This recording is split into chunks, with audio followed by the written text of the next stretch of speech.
नमस्कार, मैं हूं अंकुर और आप देख रहे हैं सत्य हिंदी का न्यूज बुलेटिन। एक नजर अब तक की सुर्खियों पर। शिवसेना यूबीटी के राज्यसभा सांसद संजय राउत ने कहा है कि ऐसा लग रहा है जैसे यूपी की बीजेपी सरकार और केंद्र की बीजेपी सरकार ने रामलला को किडनैप कर रखा है। राम मंदिर में रामलला के प्राण प्रतिष्ठा आयोजन का आमंत्रण न मिलने पर संजय राउत ने कहा, यूपी में बीजेपी की सरकार है और केंद्र में बीजेपी की सरकार है। ऐसा लगता है कि उन्होंने भगवान श्री राम को किडनैप कर रखा है। हम क्या उनके बुलावे का इंतजार कर रहे हैं?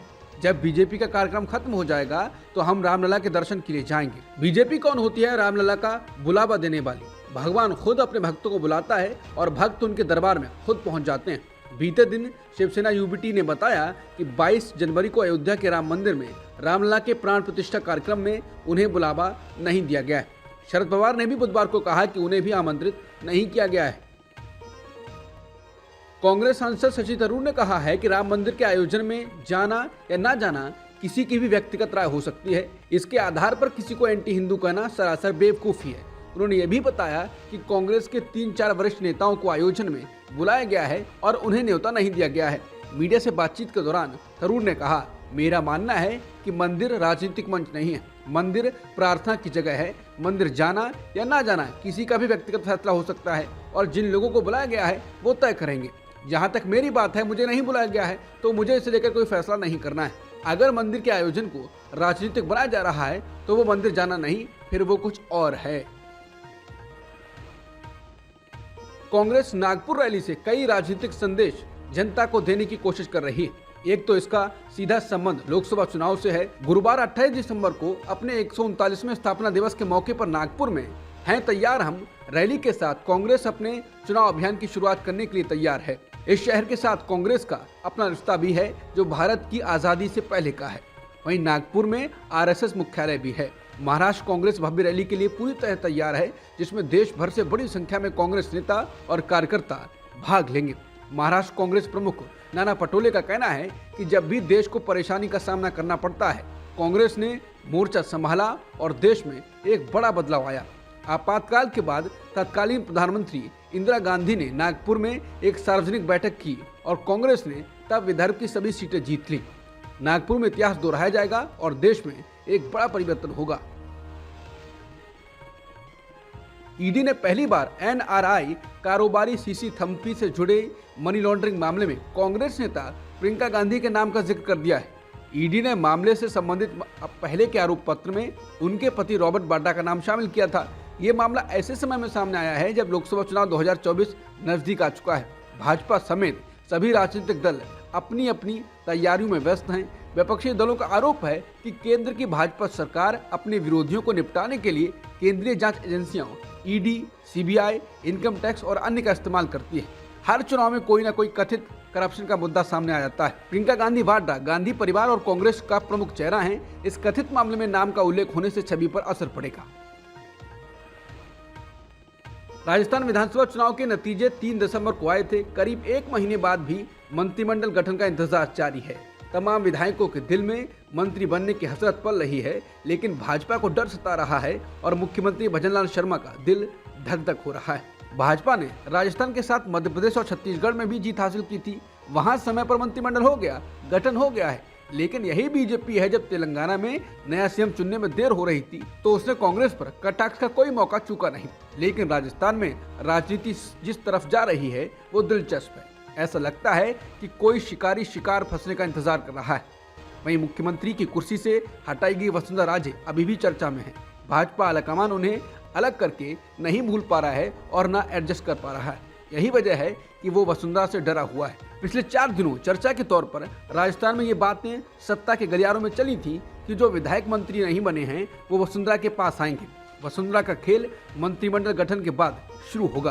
कांग्रेस नेता और पूर्व सीएम अशोक गहलोत बार बार संकेत देते रहे हैं कि वसुंधरा उनकी दीदी हैं और वो दीदी को हर तरह की मदद देने को तैयार है। गहलोत ने यह भी कहा था कि दीदी ने एक बार उन्हें भी विधायकों की पेशकश की थी। इस बीच लोकसभा चुनाव नजदीक आ चुका है। क्या वसुंधरा इतने अपमान के बाद भी लोकसभा चुनाव में चुप बैठ जाएंगी? इलेक्ट्रॉनिक वोटिंग मशीन यानी ईवीएम कई बार सवालों के घेरे में आ चुकी है।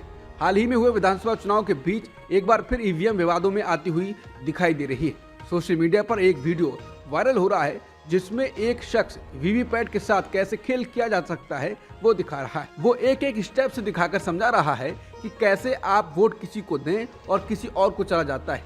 इसी वीडियो को प्रशांत भूषण ने भी शेयर किया है।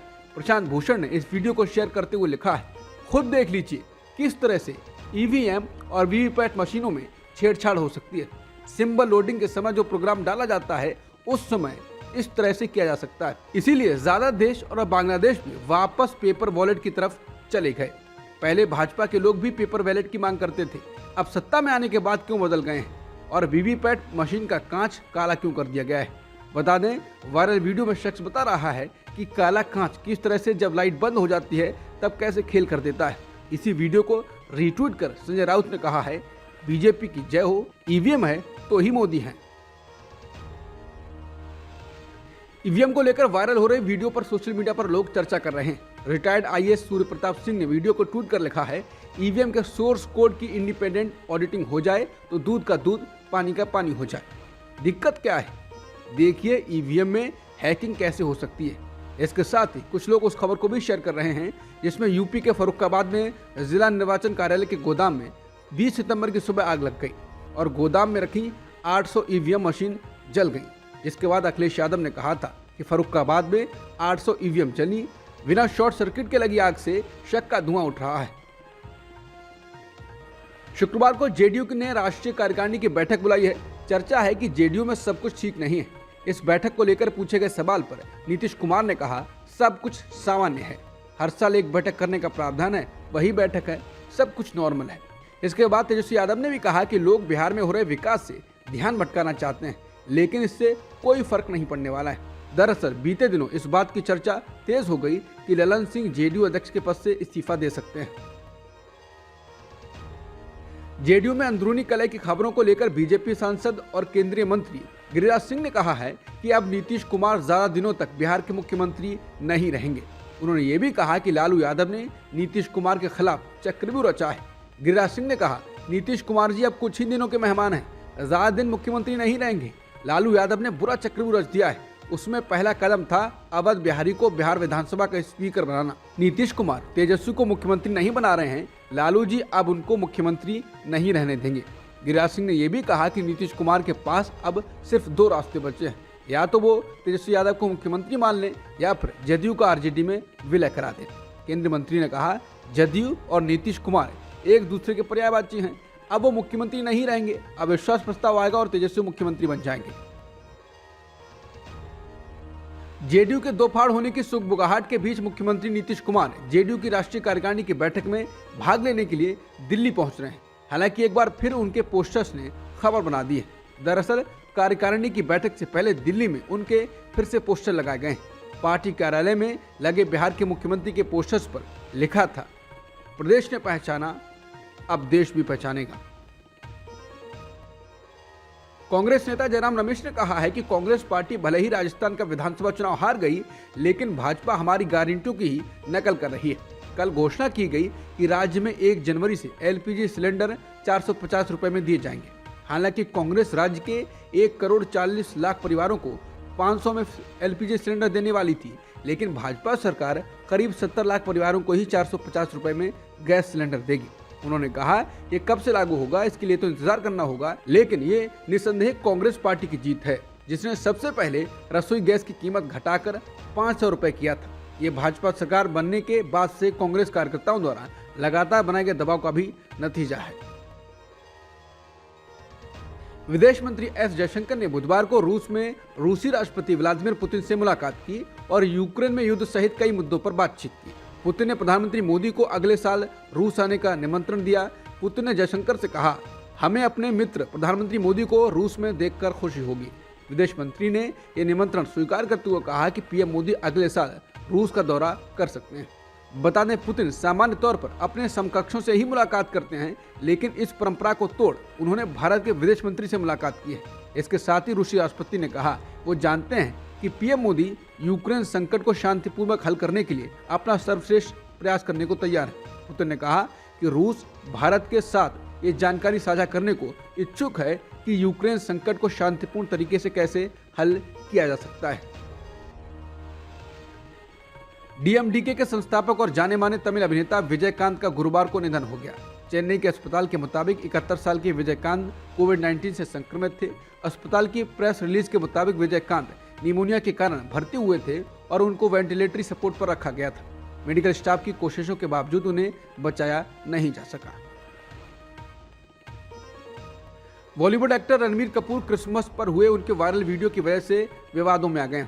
मुंबई में एक व्यक्ति ने उन पर और उनके परिवार पर धार्मिक भावना को ठेस पहुंचाने का आरोप लगाते हुए शिकायत दर्ज करा दी है।